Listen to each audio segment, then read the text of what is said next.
Episode 2, A New Life in Paradise, Part 4. Ping, ping, ping. It was a dimly lit submarine. The crew members were at their posts, looking nervous. And all of them were apparently not Japanese. Captain, we will soon reach the target area. There is no abnormality in the vicinity at the moment. Right.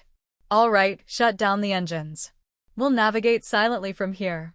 Remain on alert. Roger that. Engines stop. With that voice, the submarine's engines stopped, and it continued to coast silently through the water. The only sound inside the ship was that of a sonar detector. Soon, a silhouette of something appeared in the darkness of the ocean floor. It looked somewhat like a person, but the crew did not seem to notice it. The captain, wearing a big hat, announced, "It's about time. As soon as we reach the target area, we will surface and launch a missile attack. At the same time, we will infiltrate our operatives." That's when it happened. Zoon! With a roar, the ship suddenly vibrated loudly. A high-pitched alarm sounded, and the red emergency lights flickered violently. The inside of the ship suddenly became noisy. What? What's happening? Status report. I don't know, sir. Suddenly, the ship's hull, wow. With one more violent vibration, the ship tilted and the sailors fell as if they were jumping up and down. All of the lights in the ship went out and visibility became impossible. Damn it. What the hell? What the hell is going on? There was no one there who could answer the impatient captain's question. Heavy, wow. Dark. Sho woke up sweaty and breathing heavily, but he couldn't see anything at all as it felt like something was covering him in front of him. Hey, what is it?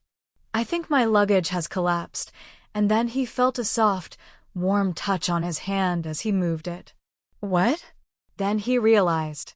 In front of Sho's eyes, who had forcibly raised his upper body, Myron was asleep, almost completely naked, leaning against him. Aya. After a pause, Sho rushed out of the tent, and Derd and the others looked back at him with a surprised, wow. Apparently, they were in the middle of preparing breakfast together. Good morning, Sho. What's the matter? You're in such a hurry? Oh, me, everyone. Sho uttered in an inarticulate voice, shivering and pointing at his tent. Did you have a scary dream? Go wash your face and you'll feel better, Sho. No, What is it, Sho? Did you see a ghost or something? Aaliyah sat up and tried to peek into Sho's tent. Huffing, Sho hurriedly blocked Aaliyah's way. No. I mean, I didn't do anything. I just woke up and the teacher was there. Oh, you mean that? It's okay. We're not going to misunderstand you or anything. What? Sho finally calmed down, and Derd and the others laughed together. Because, we saw Myron go into Sho's tent last night. What? Why didn't you stop her? We even had a teacher's tent set up for that purpose. I'm sorry. We were all too busy taking care of the chicks. See? Haha, sorry, Sho? I'm sorry, Sho. Oh, yeah, that's right. Sho could no longer say anything after being apologized to. Then Aaliyah, perhaps thinking to follow Sho, tapped Sho on the shoulder and said, "Don't worry. If something happens with Myron, it'll be all Myron's fault. Even if there's a court case, I'll testify that it's impossible for Sho, who's a DT. DT. I'm never going to have a trial like that." Aaliyah giggled. Myron suddenly jumped out from behind Sho, who was upset from this morning. Whoa! Sensei! Shit! Out of the way, this is an emergency. It's leaking! Myron bounced off Sho, Aaliyah, and the others and ran off towards the jungle bushes. Sho didn't even think about what Myron was doing as she dashed into the bushes. He just sighed. Myron then headed to school much earlier than Sho and the others, and while the students were coming to school, she washed off her sweat in the shower in the small bathroom that she had set up in the small room next to the nurse's office.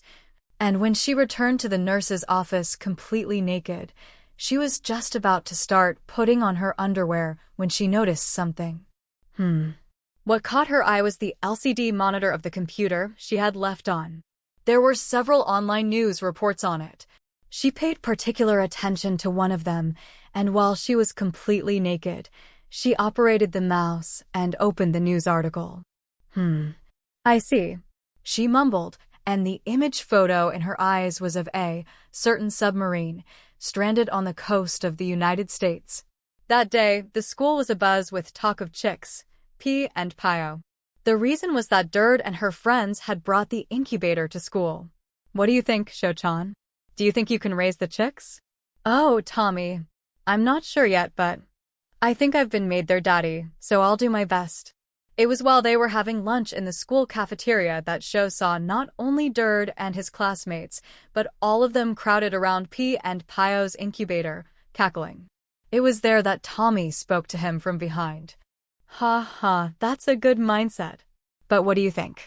You're starting to feel a little more relaxed about life, aren't you? Yes. All of my belongings were ruined, and for a while I wondered what was going to happen to me, but it turned out to be quite manageable. Thank you very much for all the food you've brought me. You're welcome. Well, it's the kind of thing you experience sooner or later when you leave your parents and become independent. I guess it's rare to be this extreme. Ha ha ha ha. That's right, ha ha.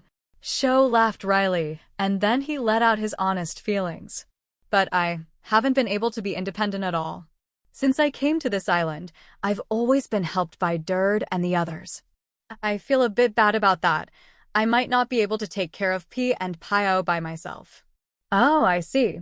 Sho-chan is also a boy. That's something to think about. Tommy nodded her head and patted Sho on the back. Then why don't you do something for them, Sho-chan? Huh? You mean for me? Yes, you should. Men have always given gifts to women to make them happy.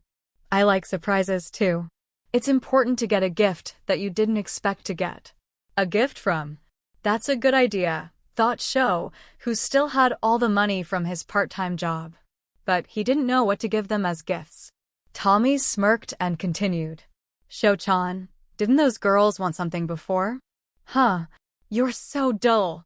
You see, when Sho-chan first came to this island too, my store. Tommy-sans, I remember that time, Dird and the others. Okay, then come to my store after school. You'll need enough for 4 people, so I'll give you a pretty good deal. Yes, please do. The money for the part-time job would probably be completely gone, but Sho was not bothered at all. He was happy to be able to do something for the girls. And after school. Hey Sho. Pai-chan and Pio-chan, can you take them home for me? Huh? Oh, yeah, sure, but what about Dird and the others? Yeah. I have some business to attend to. Well, Sho, I'll see you later. Sorry, Sho. Excuse me, Sho, please. Aaliyah and the others followed Dird out of the classroom early, and Sho looked after them with a pout, incubator in hand. I was wondering how I was going to fool Dird and the others before going to Tommy's place, but I guess it turned out all right. All right, I should go too. Sho said goodbye to Mike and the others and left the classroom to fulfill his promise to Tommy. It was the time of day when the whole island was glittering in vermilion, and the evening when the island, which was so quiet, became even calmer. Sho was busy poking the harpoon, but he didn't catch a single fish today. Sho. Sho hurriedly headed towards Dird and the others. As he was getting out of the water, he saw Dird and the others waving at him with a large package in their hands. Hey, guys, you're here. I mean, what's happening? What's wrong with you, Sho? It looks like you were harpooning, but there's nothing in the bucket. What the hell is wrong with you, Sho? Aaliyah, that's bullying. That's bullying. I didn't catch anything anyway, I'm sorry. Sho, you're doing a great job. Yes, Sho. Don't worry about what Aaliyah says. Aaliyah? Aaliyah was laughing, but when Palti called her name with a smile on her face, she stopped laughing and said apologetically, I'm sorry. She seemed to have sensed the anger that lay within Palti. Dird stood in front of Sho, smiling as she opened a large package and showed it to him. Today, I've brought all kinds of food from home, as well as a sleepover kit. Now I can stay with you until morning. Pai-chan and Pio-chan are also with me. Pio, Pio, boo. Until morning. Dirt was holding a large sports bag in her hand and seemed to be carrying a tent and other things. Aaliyah, Apuesta, and Palti also unpacked their bags, and Sho was baffled to find out that they were seriously planning to stay here. I mean, no, but that's for me, right? That's bad. It's not like I'm going to let a girl sleep out here in the open. I like sleeping in tents, Dirt said with a big smile on her face, and although Sho couldn't tell if she was saying it to cheer him up or not, he could tell that she wasn't lying. Don't worry about it, Sho. We're doing this because we want to. Oh, Aaliyah. Yeah. So Sho, don't worry about anything. Apuesta. Huh. Sho. Why don't you take everyone at their word this time? I think it would be fun for all of us to spend the night together. Palti. The kindness of the four of them sank in, and Sho nodded, impressed. Yeah, okay. I'll take your word for it then. Please take care of me this evening. Yes. The four of them replied in unison and laughed, thus starting the night for the five of them. Dirt and the others immediately started to pitch their tents, but there were only 3 tents standing, including Sho's, which was one short. When Sho pointed this out to them. Oh, that's it. See, that's because Palti's claustrophobic. She's afraid of being alone in one tent. Pfft. She's a cute one for such a solid-looking young lady. Huh? So, really? Aaliyah. Palti, who had been working elsewhere, came at Aaliyah with a red face, apparently having heard her. Apparently, it was true, because Aaliyah said, "Oh my God. I'm sorry. Aaliyah apologized, holding her hands out in front of her to soothe Palti. Palti looked unusually flustered and said to Sho, "It's not that I'm afraid of being alone or that I'm lonely, you know. It's just that I get strangely anxious when I'm alone in a small space, so that's why. Please don't think I'm being childish." Yeah. I don't think otherwise. Are you sure? Don't you think that's pathetic? Oh no, I don't think so. It's just that Palti looks very mature, so I thought it was cute that there was a little gap. It's not that I think she's cute. That's not true. Oh! Palti's reaction made Sho blush, as he realized that he had said something embarrassing. Seeing them squirming, Aaliyah shrugged her shoulders and Apuesta smiled, but Dirt didn't hear any of this and was happily shouting, "Wow!" The tension was so high. Then Palti pulled herself together, coughed, clapped her hands and said, "Well, now that we've finished setting up the tents, why don't we take a break and have some tea?" Aaliyah clapped her hands as if she had just thought of something. That's right. I was able to buy a lot of sweets with the money from my part-time job, and I brought some with me today. Let's all have some for tea. Dirt, Apuesta, and Palti froze at the sight of Aaliyah happily pulling out a bag of sweets. Sho was the only one who didn't understand why they froze and was confused in a different way. Look at this, Sho. This looks delicious. The packaging design is too weird, and the color is too poisonous. It's like a bad stimulus. Yeah, I guess so. It was obviously a foreign snack, but at first glance it didn't look that suspicious. However, Dirt and the others were shaking like small animals from earlier. Okay, let's open the bag. And then Aaliyah put her hand on the bag. Whoa. We have to get out of here. Sho, please evacuate quickly. What?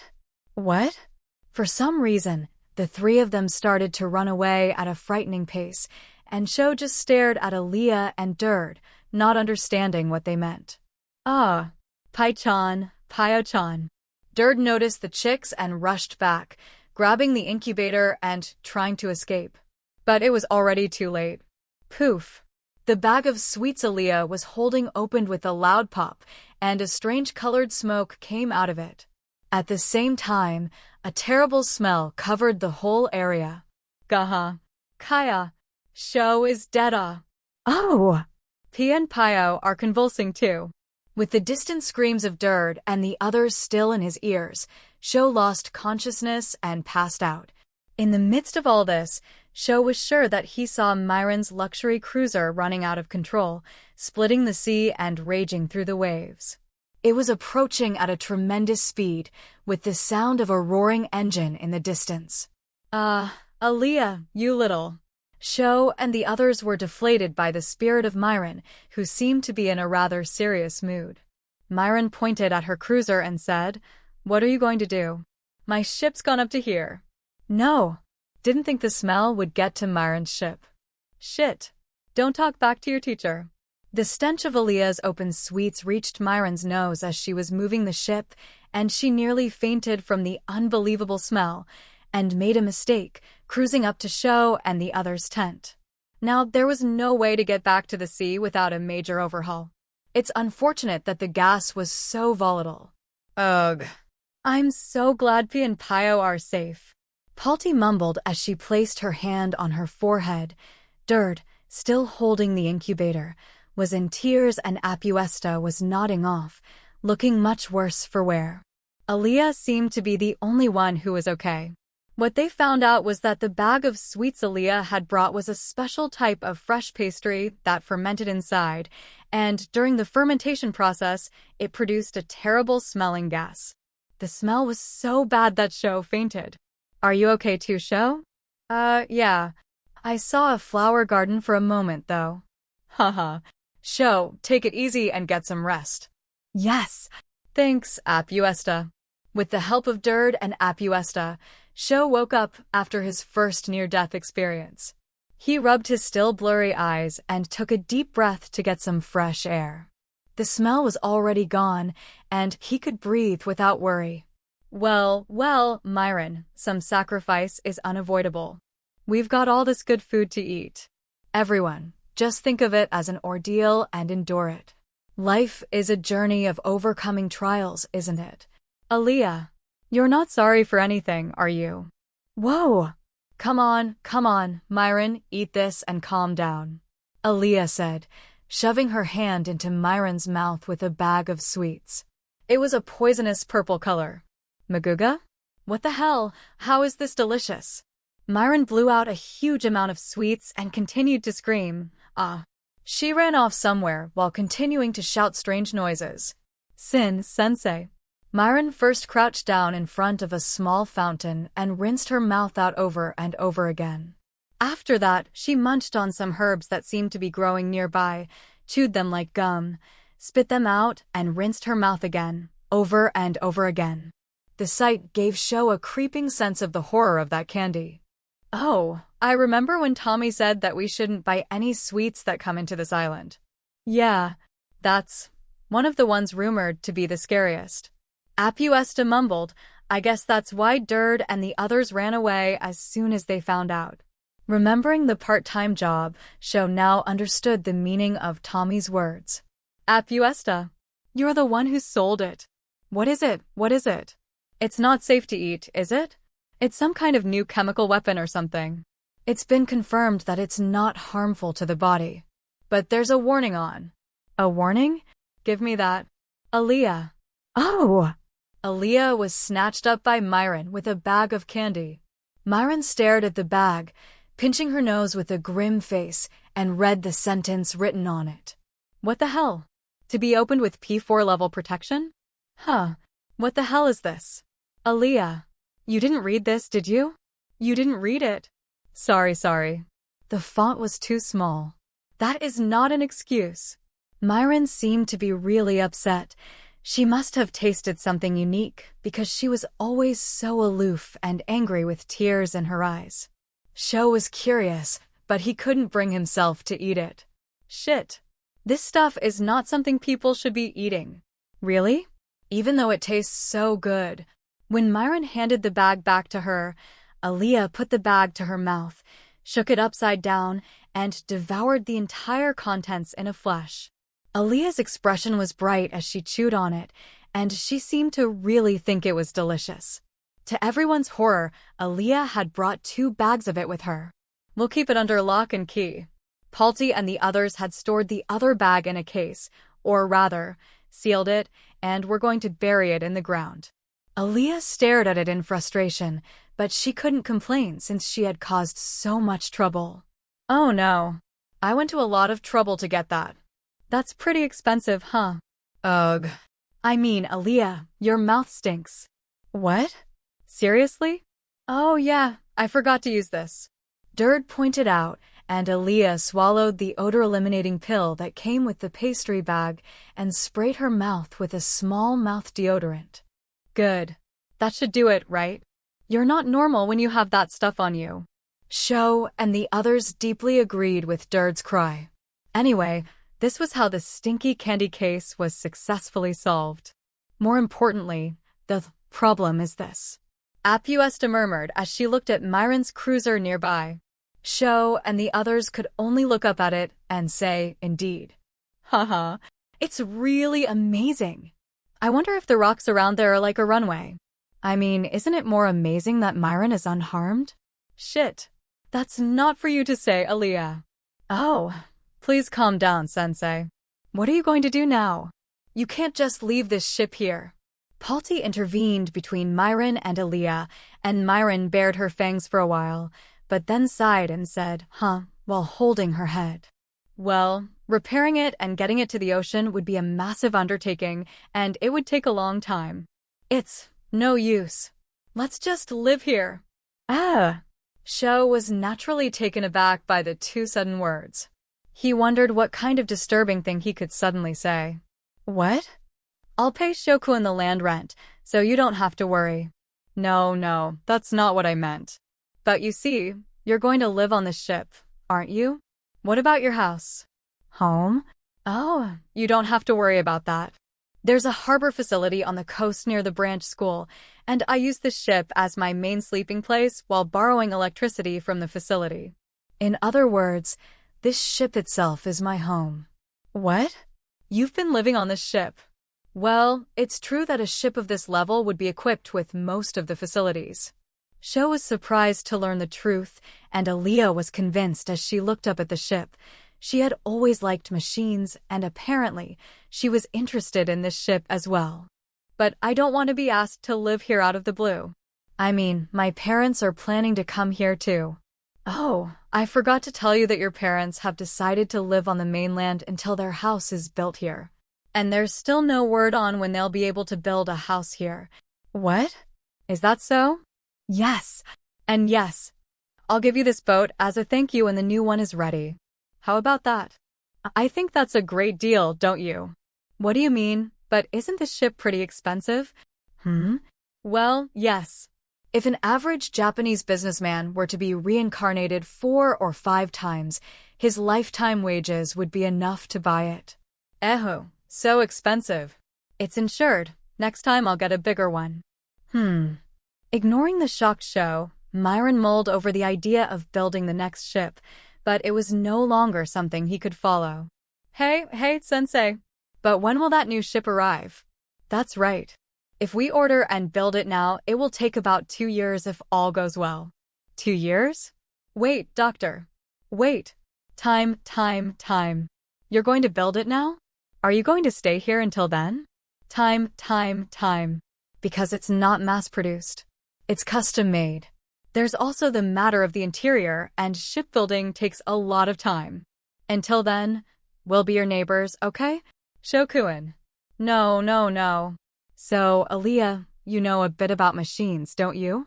You have tomorrow afternoon and the next day off, so you can help me refurbish the ship. That'll make this whole thing go away. Also, Dird, Apuesta, Palti, you should come too. Geez, seriously? Aaliyah had a disgusted look on her face. She sighed and felt sad because Apuesta said nothing. Palti smiled and put her hand on her cheek. Oh my. Me too, Sensei. But I don't know much about machines.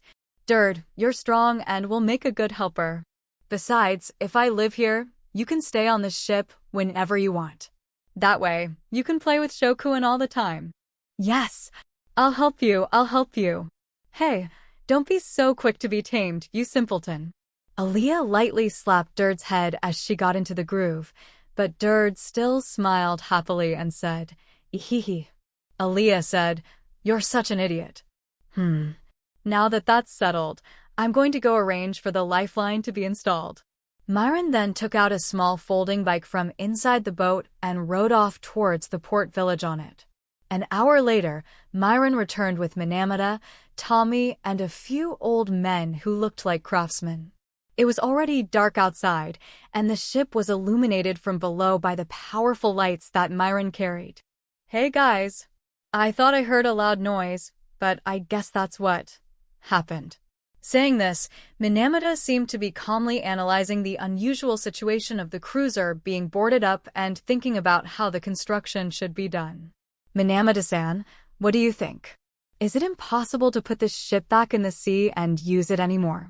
When Sho asked, Minamata said, and paused for a moment. "Well, from what I can see, there's a pretty big crack in the bottom of the ship. If we could at least float it, we could tow it away, but I guess I'll have to load it onto a large ship and take it with me. But there are only a few places near the island where you can park a boat that can carry this thing. It's also a hell of a lot of work to get it there. So yeah. Even if we were to repair it, it would take quite a bit of time, and as Miss Myron said, it would be more efficient to build a new one. She already seemed like she was ready to live here in the first place. I think it's going to be hard to convince her. What do you think?" "I guess so. That's impossible. Give up." "Oh, no," Sho cringed. He had hoped that if he could get the ship out of the way, he could get Myron to stop living here, but it looked like things weren't going the way he wanted them to. "Kokomo-kun, I know exactly how you feel." "Minamata-san?" Minamata put a hand on Sho's shoulder and nodded yes. "I know exactly what you mean because I've been there myself. But you know, the key to these things is to give up. Don't worry, I'm sure you'll be able to overcome these difficulties." "Minamata-san." For some reason, Minamata was a little excited and Sho was a little touched. He felt as if Minamata, a man himself, really understood his feelings. But then, "Oh, Minamata-san, you're forcing sensei on Sho." Dird pointed out happily, and Minamata shuddered slightly as if he'd been hit with a simple ouch. "What? Minamata-san? No. That's terrible. I'm sorry, Kokomo-kun. But I'm already married, so I can't. I'm sorry about that, but my wives have been telling me not to take on anymore. I can't deal with Miss Myron." "What? No more? Wives?" "Oh. My wife and her family have told me not to add any more trouble." "Ha ha. But you seem to be a good venting tool, and Miss Myron has been quiet the past few days." Sho didn't really question the fact that Minamata was acting like he was covering something up. He was more interested in doing something about the current situation. Haha. "Anyway, I hope she gets a new ship soon." "What?" "Shokuen doesn't want to live with me." "Oh, Myron-sensei." Myron, who had been talking to the old craftsman, came over to Sho and the others as Sho breathed out a sigh of frustration. It seemed that they had been unlucky enough to hear his voice. "Hey Minamata, did you hear that? Shokuen said we should get out of here as soon as possible. I don't know where I'm going. So how about we go live together at Minamata's house?" "Okay, then I'll go live with Shokuen." "Why would you do that? Why don't you just enjoy your adult life with me?" "Of course not. I love my wife. I love my wife." Myron and Minamata fussed, and as Sho was left behind, Dird and the others said distantly, "As usual, Sensei is like a typhoon, isn't she? The storm area is small, though. That said, the damage is enormous, and the course is changing rapidly." Aaliyah and Apuesta took advantage of Dird's typhoon comment, and only Palti chuckled. Miss Myron, I don't think we have time for this." "Well then, everyone, it's time for you to explain the plan," Minamata said with a tired look on his face, to which the old craftsman replied with a laugh. "What, no more melodrama? It's a shame for a man not to eat, isn't it, Minamata? Or shall we continue next time?" That's a good draw." Minamata muttered weakly as he lowered his shoulders. There will never be a next time. Tommy, with a stern face, spoke up. Hey, old guys. Don't play with me and get on with estimating the plan." Yes, although it's hard to do in the dark." After that, Myron finished the estimate of the renovation plan with 2 words, so it was finished quickly. After that, Myron and the old craftsman started drinking, but Sho and his friends couldn't keep up with them, so they played with P and Pio and then went to sleep.